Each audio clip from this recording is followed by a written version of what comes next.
Halo guys, kembali lagi dengan gue Kuro guys. Di sini mari kita lanjutin pembahasan manga Ragna Crimson, yaitu lanjut ke chapter 75-nya. Jadi yang belum nonton part sebelumnya, gue saranin kalian buat nonton dulu supaya lebih enak memahami alur ceritanya. Oke, langsung aja kita masuk ke pembahasannya. Jadi sebelumnya setelah Ragna meminta izin pada Lee Hakuren untuk kedepannya, Roxy pun bakal berlatih bersama Ragna. Nah, saat itu di salah satu ruangan pelatihan sekte yang sangat luas, Ragna pun sedang melatih Roxy dan pasukan Silver Sword Saint atau pasukannya sendiri. Mereka ini merupakan anak buah Putri Starlia yang selamat, yang saat ini sedang menjadi pasukan Silver Sword Saint, yang nantinya bakal ikut dalam penyerangan Gehenna atau markas Bloodline of Roar. Nah, tentu mereka semua itu kan bukan pasukan yang lemah yang tidak tahu tentang aura silver. Karena bahkan mereka itu udah terbiasa bertarung melawan para naga dan sudah biasa menggunakan silver aura untuk meningkatkan kekuatan mereka.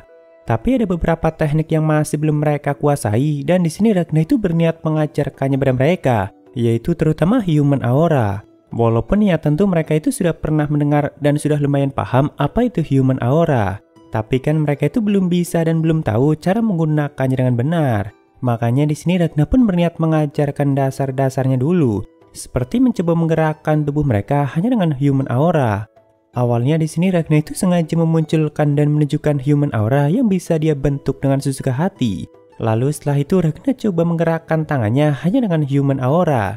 Dan setelah itu menggoyangkan tubuhnya ke samping, ke belakang, dan ke depan tanpa terjatuh.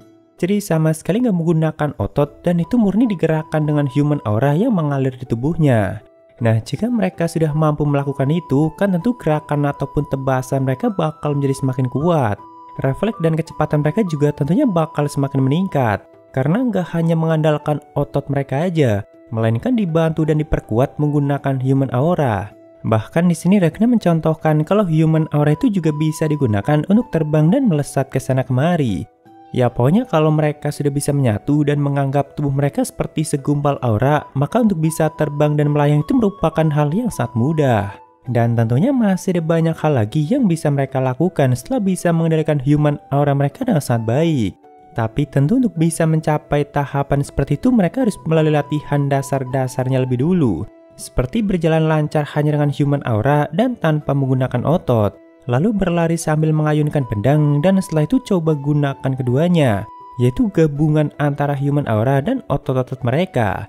Baru setelah itu coba fokuskan pada refleks dan kecepatan, dan nantinya tinggal kombinasikan dengan teknik-teknik kemampuan bertarung mereka sendiri.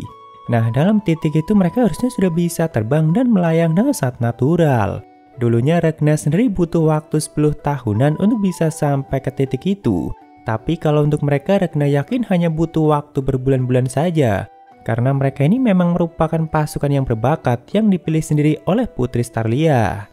Ya sebenarnya mereka itu sudah bisa terbang, yaitu menggunakan Silver Aura Armor yang memang punya fungsi seperti itu.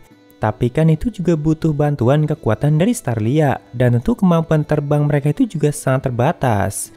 Nah, di sini di saat Ragna masih memberikan penjelasan, ternyata ada satu orang yang sudah langsung bisa terbang setelah memahami penjelasan Ragna tentang human aura, yaitu Roxy. Ya, Roxy ini memang sangat jenius. Jadi hanya dengan sekali lihat dan latihan aja Roxy sudah langsung bisa untuk mempraktekannya. Lalu dari sebelah ruang latihan, saat itu ada Crimson dan Shine yang sedang melihat latihan mereka. Tapi tentu di sini Crimson bukan sebagai Crimson, melainkan sebagai Prophet Orgel yang juga merupakan salah satu Dragon Slayer Monks. Nah, di sini sambil melihat pelatihan itu, ada banyak hal yang sempat mereka bicarakan. Awalnya Netshine itu mengatakan kalau dirinya itu nggak menduga kalau ternyata Orgel punya koneksi dengan Silver Armament atau pasukan Starlia yang sedang latihan itu. Crimson pun mengatakan kalau mereka itu berteman dengan Silver Sword Saint atau Ragna, bukan aku. Tapi kan Netshine terusan mencoba menggali info tentang kedekatan Orgel dengan mereka. Sepertinya dia itu memang sudah curiga kalau Orgel yang selalu membuat rencana dan selalu di belakang Ragna. Apalagi ternyata bahkan 7 hari sebelum Ragna membantai Wing Bloodline, Orgel ini sudah sempat merekomendasikan Ragna untuk menjadi salah satu Dragon Slayer Monks. Jadi sebenarnya jauh-jauh hari Crimson itu memang sudah merencanakan semuanya dan sudah berniat menjadikan Ragna sebagai bagian dari sekte Matahari. Namun di sini Crimson menjawab kecurigaan Netshine itu hanya dengan mengatakan kalau aku tidak menyebut diriku sebagai peramal tanpa alasan. yang berarti di dalam sekte Crimson itu memang dikenal sebagai peramal yang handal. Tapi setelah itu Crimson pun mengatakan, tapi aku gagal memprediksi serangan pada fasilitas kita saat itu. Seperti para saint yang lainnya, aku tidaklah maha tahu. Jadi ya sepertinya dari dulu sebagai prophet Orgel, Crimson itu memang sering memberikan ramalan-ramalannya untuk mereka. Tapi nggak yang selalu tahu apa yang bakal terjadi juga. Ya tentu sebenarnya Crimson bisa memberikan ramalan-ramalan yang tepat seperti itu karena punya banyak info yang nggak bisa mereka dapatkan. Dan juga karena memang sangat pintar.